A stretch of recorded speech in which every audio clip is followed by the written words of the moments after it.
Come on.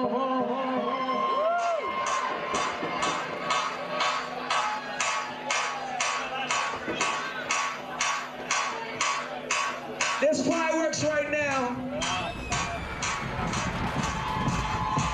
Welcome to the Red Granite Party. The emergence of real film, real content, and the change of the film industry forever.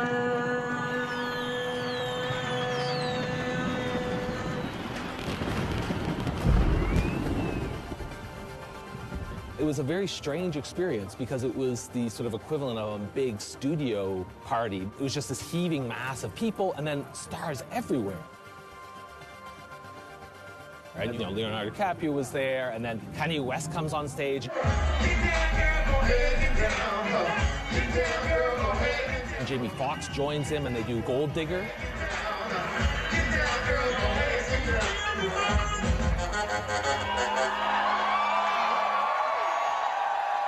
And the guy next to me is like, that's like $1 million burnt right there. Give it up for Kanye West in the building right now! Red Granite forever! It's kind of bizarre because no one actually knew who Red Granite were. They just sort of launched, and suddenly they were here with this massive party. People were really sort of stunned, wondering, who are these people?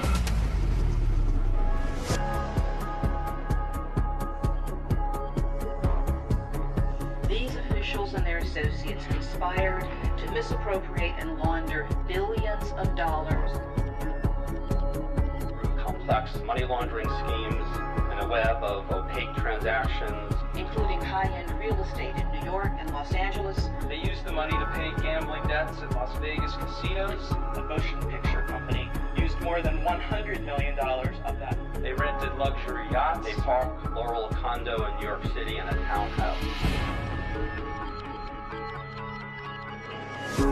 Assets that kleptocrats and other corrupt officials steal. Wire transfers totaling approximately $64 million.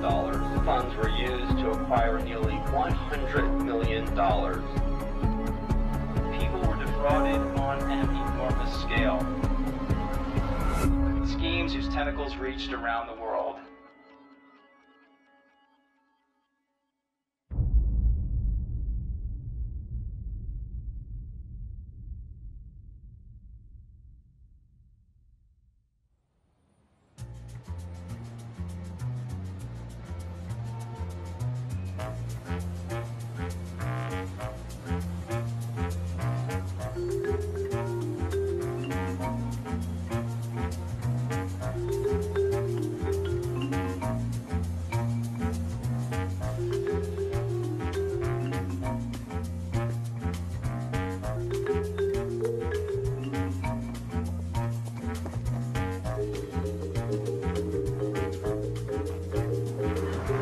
In February 2013, I started an investigation into illicit money flow coming into the United States.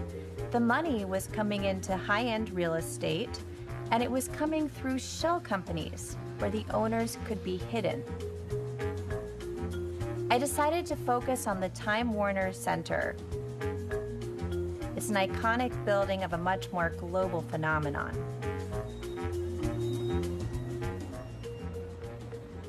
A lot of the money the very rich have is invisible. You don't see people's bank accounts. But real estate is very visual.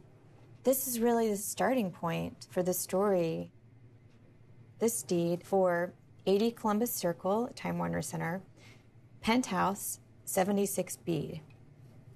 The owner, 80 Columbus Circle, parentheses, NYC, LLC. No name of a human being.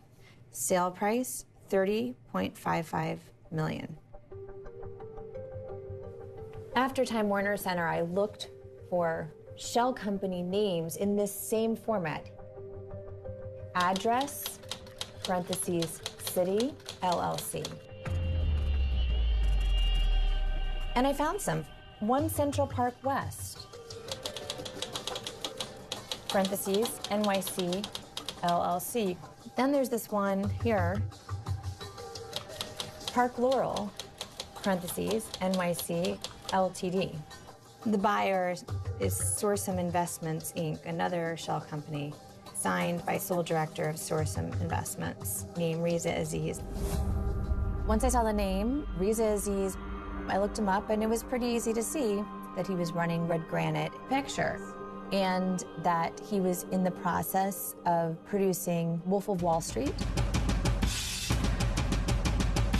My name is Jordan Belfort. The year I turned 26, I made $49 million, which really pissed me off because it was 3 shy of $1 million a week. The Wolf of Wall Street is based on Jordan Belfort, a very charismatic, smart individual who set up a firm and stole money. Nobody knows if the stock is going to go up, down, sideways, or in circles. You know what a fugazi is? Oh, fugazi. It's fake. He wired the money around the world as part of a disguise to hide it, and then used that money to acquire great wealth and toys that come with it. But there's nowhere to go, and there's no way to slow. The parallels between the Wolf of Wall Street story and Red Granite story, they're actually pretty stunning. It really is a very strange turn of events.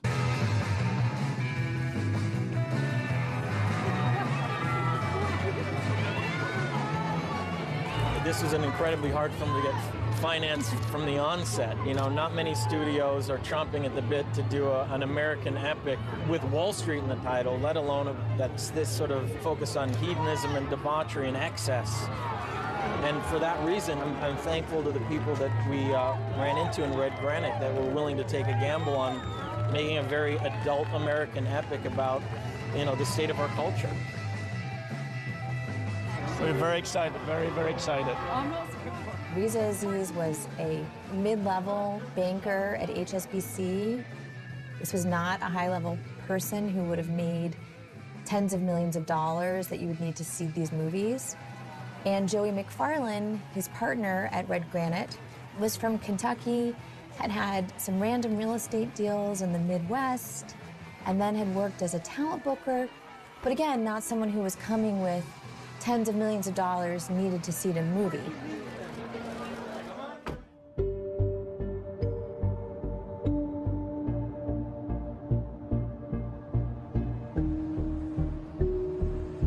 I started talking to a number of different sources in Hollywood about Red Granite.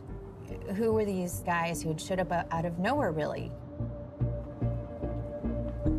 A Hollywood source played for me a secret recording of Joey back from 2011 talking about Red Granite. Once this ball gets rolling, if his first picture makes money and shows them what we're capable of, and first launch party, the premiere party, all the red carpet bullshit that goes along with this is going to be the biggest business I do all year, because I'm going to be fucking inviting the goddamn Prince of Saudi Arabia. It showed that Joey had a lot of self-confidence and belief in his ability to get people with big money to do what he wanted. It also gave me some insight into Riza's family. All the way to the top. Yes, the uncles, they're like the Kennedys. I'll put it to you this way, bro. If we fucking have a killer 2 years, we'll be one of the biggest companies now. You don't realize the people that I have behind me.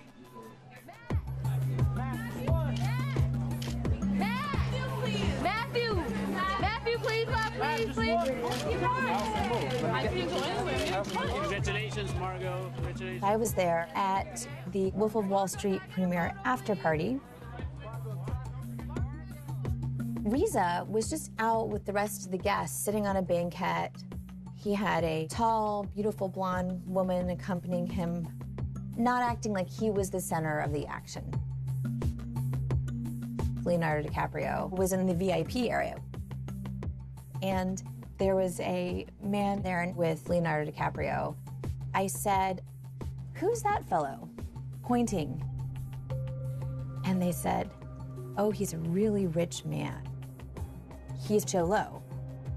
he's provided the money for the movies. And I said, oh, well, how did he make his money? And they said, we're not sure, but he's the man behind all the money.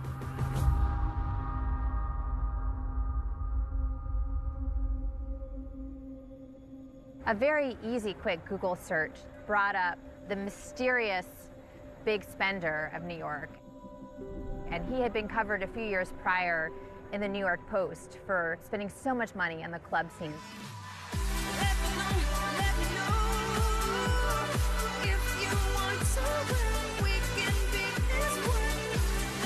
He was very sought after by every club owner. He was there. He was making your year. Just one bottle after the next, Like $10,000 bottles of champagne. He had an entourage. Everyone was trying to woo him and be his best friend. I thought he was like Malaysian royalty, whatever that means. You know, I didn't really know, and I didn't really care, to be honest.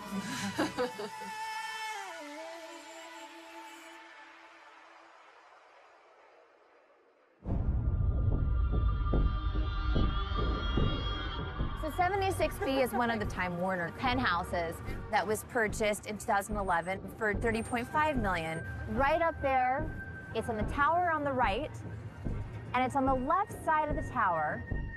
It's one of the most lavish penthouses in the building. The renters of this unit used to be Jay-Z and Beyonce. And we found that during the shooting of Wolf of Wall Street, Leonardo DiCaprio stayed in 76B, and Joey McFarlane spent a lot of time in the complex. There were so many loud parties that there were complaints. I had a lot of sources in and around this building. And I was told there was a young Malaysian man who came to the showing of this unit, and he told people he was buying it for a group of investors, including the Prime Minister of Malaysia. That young man was Joe Low. Because of that connection, I knew that this was a two-headed investigation. It was an investigation of Joe Low, and it was an investigation of the Prime Minister of Malaysia.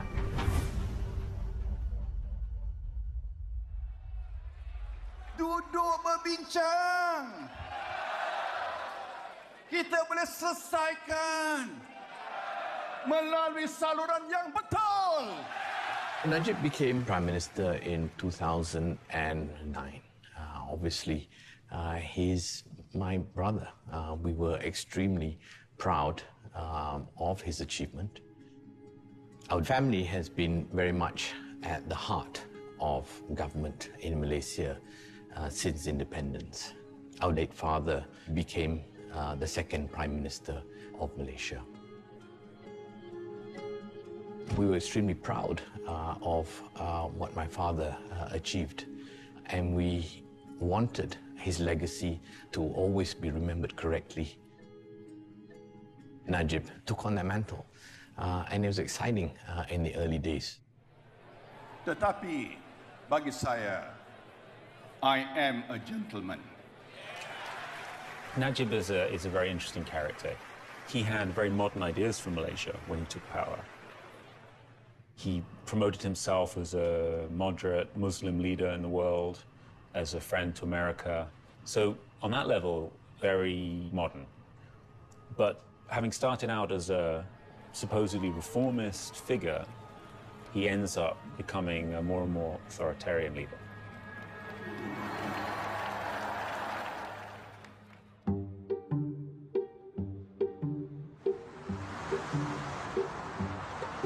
The Prime Minister controls the Attorney General,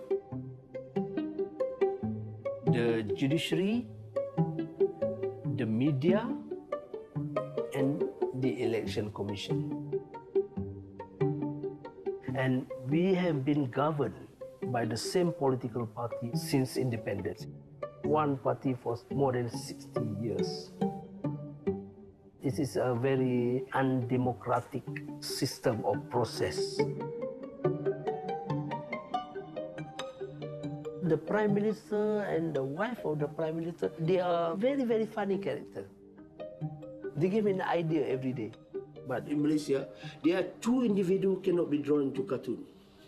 One is the wife of the Prime Minister, and the second one is the Prophet Muhammad. That means she is now on the same level with Prophet Muhammad.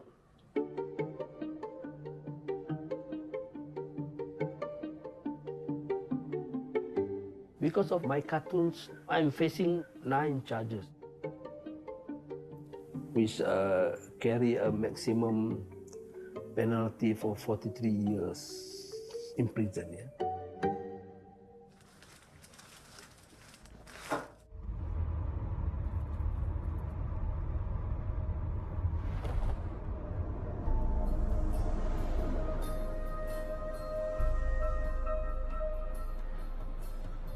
When I arrived in Malaysia, my luggage was lost. And when my luggage showed up, it was all ruffled through. I was sensitive not to contact a lot of people before I went because, you know, you don't know whose communications are tapped and so on. And I went to Georgetown in Penang. And I met with Malaysians who knew Jolo and his family when he was growing up.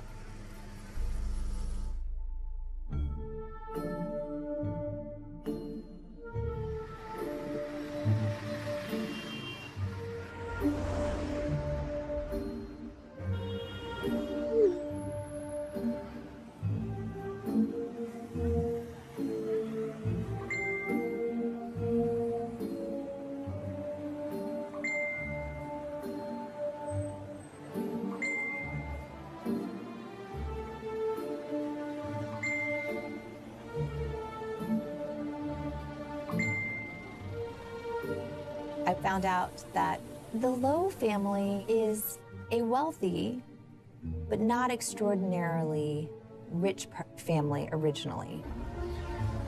They became much richer through Joe's activities. They had their ups and downs. He had falling outs with business partners. There was a renovation on their home there that ended up in a lawsuit over unpaid bills. Larry had split off from his company, and it was a bit of a depressed affluence. And Joe really became the Low family's hope for the future when he went off to Harrow.